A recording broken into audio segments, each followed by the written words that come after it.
안녕하세요. 한솔입니다. 첫 번째 주제는 카페인 중독과 수분 부족입니다. 먼저 카페인 중독에 대해 알아볼까요? 카페인 중독은 식품을 통해 카페인을 권장 섭취량보다 과다하게 섭취할 때 나타나는 증상입니다. 여러분은 카페인을 얼마나 섭취한다고 생각하시나요? 여러분은 카페인 중독은 아닐 거라고요? 우리나라에서 제시한 카페인 하루 권장 섭취량은 성인은 400mg, 임산부는 300mg, 어린이와 청소년은 키로당 2.5mg이라고 합니다. 예를 들어 표준 체중을 가진 16세 여학생이 캔커피 2개를 마시면 1일 섭취 기준을 초과하게 됩니다. 어느 정도인지 감이 안 오시죠? 그래서 한술이 준비했습니다. 우리나라 20대 이상 직장인 하루 평균 커피 섭취량은 32.1%로 2잔이 제일 많았고 한 잔이 25.6%, 3잔은 23.1%였고 4잔, 5잔도 적지 않은 비율을 차지하고 있었습니다. 평균 아메리카노 한 잔에 들어있는 카페인은 154mg인데요. 그렇다면 평균 섭취량인 2잔을 먹었을 때 이미 308g이기 때문에 커피만으로도 하루 섭취량을 충족시키게 됩니다. 그렇다면 카페인은 커피에만 들어있는 걸까요? 다음 자료를 함께 살펴봅시다. 요즘 유명한 스누피 커피 우유에는 무려 237mg, 아메리카노에는 154mg, 핫식스에는 60mg, 인스턴트 커피에는 42.5mg, 초콜릿에는 38mg, 콜라에는 34mg으로 우리가 즐겨 먹는 식품에 다량 함유되어 있었고 이외에도 홍차, 코코아, 녹차 등에도 함유되어 있었습니다. 그렇다면 우리가 계속 많은 양의 카페인을 먹게 되었을 때 부작용은 무엇이 있을까요? 많은 사람들이 카페인을 섭취하는 가장 큰 이유는 잠을 깨기 위해, 정신을 차리기 위함인데 권장 섭취량을 넘어 과다하게 카페인을 섭취하게 되면 지나친 각성 효과를 일으켜 불면증, 정서장애로 이어질 수 있습니다. 또 심박수가 증가해 혈압 증가, 어지럼증을 유발하게 되고 어린이와 청소년들에게는 빈혈과 성장 저해까지 이어질 수 있습니다. 다음으로는 카페인 섭취를 대신할 만한 방법들을 한솔과 함께 알아볼까요? 첫째, 커피 대신 홍차, 녹차를 마시는 것입니다. 홍차와 녹차에는 카페인이 소량 함유되어 있지만 카페인의 활동을 억제하는 카테킨이나 대안인도 함께 들어있어 꼭 차를 마시고 싶다면 커피 대신 녹차, 홍차를 마시는 것이 좋습니다. 둘째, 가벼운 유산소 운동과 스트레칭입니다.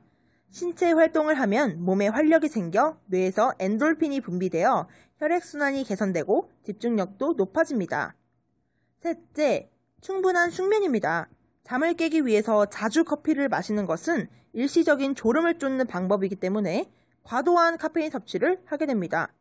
피곤해서 카페인을 섭취하고 섭취함으로써 지나친 각성 효과로 인해 잠을 설치는 악순환이 반복되기 때문에 가장 좋은 방법은 충분한 숙면입니다.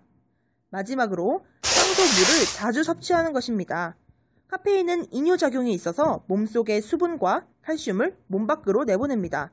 카페인이 포함된 음료를 물 대신 섭취하는 것은 최악의 수분 보충이라고도 불릴 만큼 나쁜 습관입니다. 여러분, 카페인 중독에 대해 조금은 아실 것 같나요?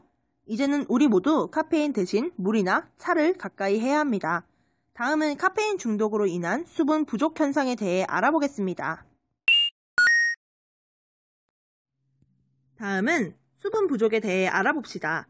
여러분은 하루에 물을 얼마나 마시고 계신가요? 여러분은 만성 탈수 상태이신가요? 에이, 그래도 탈수까진 아니라고요? 그래서 한솔이 준비해보았습니다. 만성 탈수 자가체크 리스트! 첫 번째, 나는 하루 평균 물 3-4컵 이하로 마신다. 두 번째, 나는 기상시 몸이 붓고 푸석푸석한 날이 많다. 세 번째, 나는 소화가 잘 안되고 변비가 생겼다. 네 번째, 나는 피부가 까칠까칠하고 건조하다. 다섯 번째, 나는 특별한 이유 없이 자주 피곤하다. 여섯 번째, 나는 물보다는 음료수나 커피를 자주 마신다. 일곱 번째, 나는 하루 평균 소변량이 적다. 여러분은 이 중 몇 개나 해당되시나요?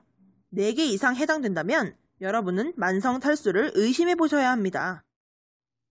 그렇다면 왜 우리는 물을 섭취하여야 할까요? 물은 체내에서 영양소를 각 세포로 운반해주며 대사 결과로 생성된 노폐물을 신장 또는 폐로 보내어 제거하는 중요한 역할을 합니다. 우리 몸속 60%를 차지할 만큼 우리 몸에서 생리작용, 항상성 조절, 산염기 평형과 같은 다양한 기능을 하는 이런 물이 부족하다면 우리 몸에서는 어떤 일이 일어날까요? 먼저 우리 체중의 0.8에서 2% 이상의 탈수가 되었을 때 갈증을 배고픔으로 착각하여 과식을 유발하고 체내 대사작용들을 억제시킵니다. 이로 인해 우울함과 나른함을 느낄 수 있습니다. 두 번째는 구취입니다.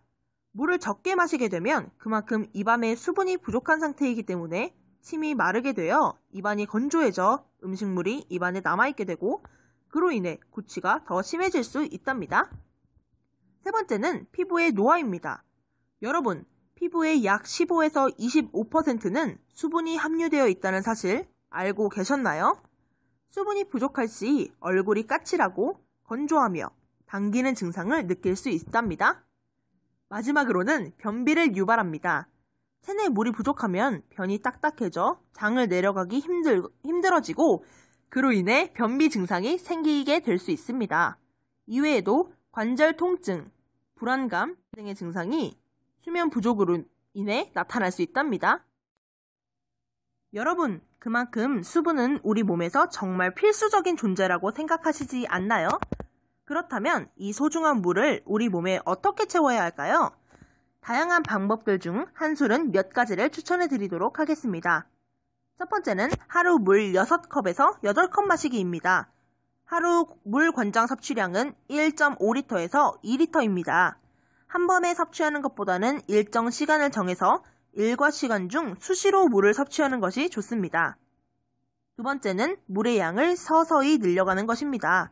갑자기 안 먹던 물을 많이 마시게 되면 소화 불량, 화장실에 자주 가게 되는 등의 문제가 생깁니다.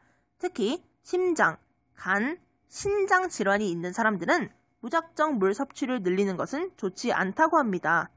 갑자기 많이 마시는 것보다는 서서히 마시는 물의 양을 늘려주는 것이 필요하고 일정량을 자주 마시는 것이 좋습니다.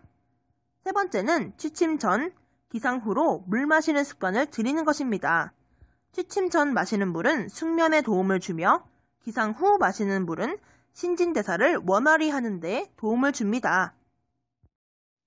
여기서 꿀팁 대방출!